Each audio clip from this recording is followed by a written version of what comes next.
to her world. Neat. The Rachel Maddow Web Experience at rachel.msnbc.com. I'm Chris Matthews. This is MSNBC. Hardball with... In November 2006, a beefy, friendly prostitute named Mike Jones rocked conservative America back on its heels when he made public his allegation that he had had a relationship with Ted Haggard, the head of the massive and influential National Association of Evangelicals. Mr. Jones said he'd not only been paid by Mr. Haggard to have sex with him, he'd also been paid by Ted Haggard to buy the pastor crystal meth. To cover that scandal for my Air America radio show at the time, I interviewed an investigative journalist named Jeff Sharlett, who the year before had written an incredible article about Ted Haggard and the conservative evangelical movement for Harper's Magazine.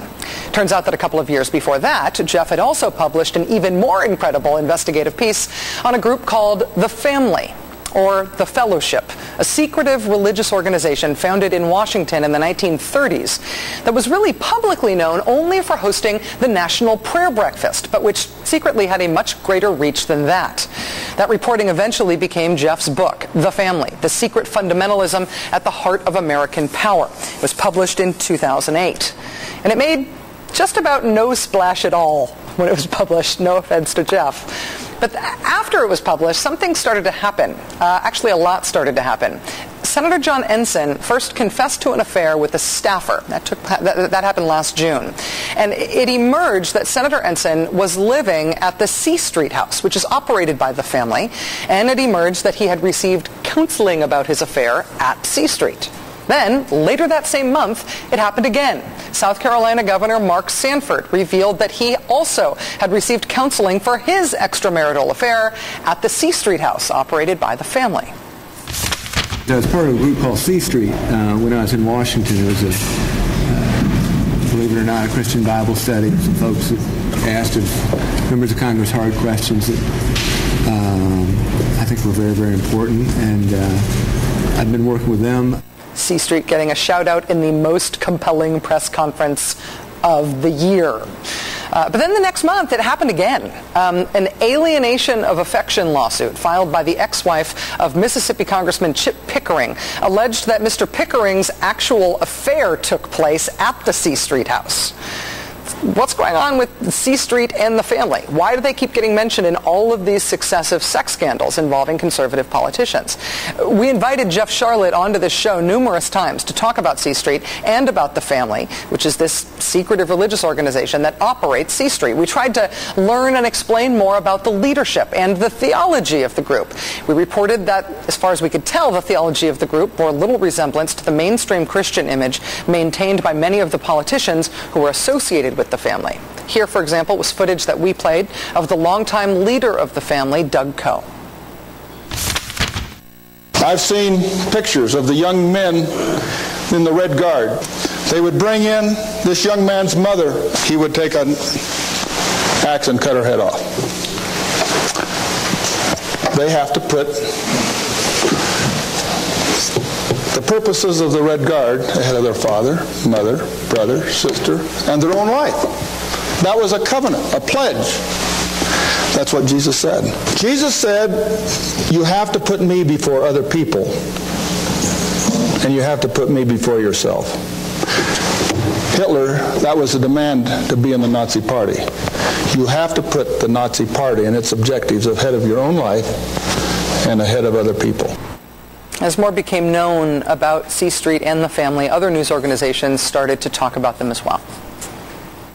Back in Washington, Doug Hampton says he turned to the one place he was sure could help him, a secretive Christian group known as the Fellowship. Ensign was living here at what's known as the C Street House, run by the Fellowship, a meeting place and residence for evangelical lawmakers. And in February, you contact some people, and I believe they were affiliated with this Christian Fellowship organization, yes? It's more about where they live and how these men operate in their life. They're great men. They have a good heart. Why did you contact them? Because they're close friends. They're a part of the men who live at C Street. Politicians associated with C Street and the family or the fellowship include not only John Ensign and Mark Sanford and Chip Pickering, but also Senator Sam Brownback, Senator Tom Coburn, Senator Mike Enzi, Senator Chuck Grassley, Senator Jim Inhofe, Senator Bill Nelson, Senator Mark Pryor, Congressman Joe Pitts, Congressman Heath Shuler, Congressman Bart Stupak, Congressman Zach Wamp, and others. The impressive reach of the family, their ties to so many people in power, and the, frankly, continued unraveling of the John Ensign and Mark Sanford and Chip Pickering C Street sex scandals all conspired to keep the family in the news for months of this past year, and many times on this show. But it was until we turned our coverage, it was not until we turned our coverage of the family to the group's links to legislation in Uganda that would kill people for being gay. Not until we tied the family to the Kill the Gays bill proposed in Uganda. It was not until then that anyone from the family agreed to speak to us about the group. Now I am very pleased to say that that has changed. We are joined tonight for the interview by Bob Hunter. Mr. Hunter is a longtime member of the family. He served as a federal insurance administrator in both the Carter and Ford administrations. He's now the director of insurance for the Consumer Federation of America, though he's here in his personal capacity. Mr. Hunter, I really appreciate you agreeing to be on the show. Thank you so much for being here. Well, you know, I'm too old to be a fool that rushes in, so I sort of plodded in. I'm here. Very good. Well, I know part of the reason that you wanted to be on the show is that you have been unhappy with some of our coverage of the family, the fellowship. So let me first just give you a chance to tell me if anything that I just said was unfair or inaccurate. Well, I think it's fair to say that sex scandals that happen at C Street are bad. I think that everybody in the fellowship agrees with that. It's also fair to attack the anti-homosexual bill in Uganda. I helped get Uganda connected to the fellowship, so obviously I've been quietly working behind the scenes and even publicly against it. So so I think what you said was accurate. I think a lot of what's been said historically has been inaccurate, and Jeff Sharlet, in interviews with me, has admitted a lot of it has been inaccurate. Okay. In fact, he even has said that the cover of his book is inaccurate. He said to me that the cover is horrible, and he disowns it. For example, it says that the family is a secret fundamentalism. He says, I said, do you mean that we believe the Earth is 5,000 years old or something? He said, no. He said, I hate this cover. I had nothing to do with it. And then I said, well, it says up here that it's the studies of the American right. He said, well, that's just a blurb. That's not me. This is a horrible cover. So I see it on your show all the time, but he disowns it. We'll invite Jeff back on to address any of that. I don't feel like that I can speak for him, but I want to talk to you about Uganda. First, I did give you the clips that demonstrate what I just said. I also gave you the clips on the fact that he said that the fellowship does not engage in politics, as evidenced by the fact that we attract politicians of all stripes. In fact, the only time I've ever heard politics discussed is regarding this bill in Uganda, and also once when Mother Teresa spoke about abortion at a prayer breakfast. Those are the only times.